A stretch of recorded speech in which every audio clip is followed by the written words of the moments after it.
ব্যক্তি শ্রেণীর করদাতাদের 2024-25 অর্থ বছরের রিটার্ন দাখিল করার জন্য অনলাইন রিটার্ন দাখিল সিস্টেম আপডেট করা হয়েছে। আগামী 9 সেপ্টেম্বর থেকে অনলাইন রিটার্ন দাখিল সিস্টেম করদাতাদের জন্য উন্মুক্ত করা হবে। রোববার বিষয়টি জানিয়েছেন এনবিআর-এর পরিচালক সৈয়দ মোমেন। তিনি জানান, আয়কর আইন এবং অর্থ আইনের আলোকে ব্যক্তি শ্রেণীর করদাতাদের 2024-25 কর বছরের অনলাইন রিটার্ন দাখিলের জন্য ই-রিটার্ন সিস্টেম আপডেট করা হয়েছে।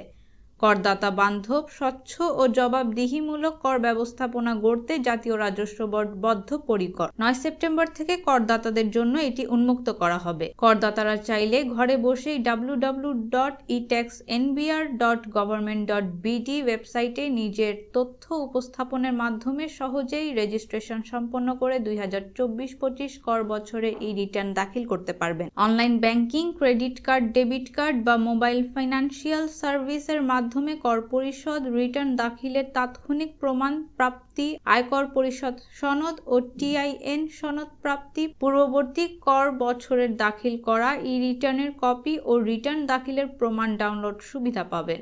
এই সিস্টেম রেজিস্ট্রেশন করতে টিআইএন ও করদাতার নিজ নামে বায়োমেট্রিক ভেরিফাইড মোবাইল নম্বর প্রয়োজন হবে।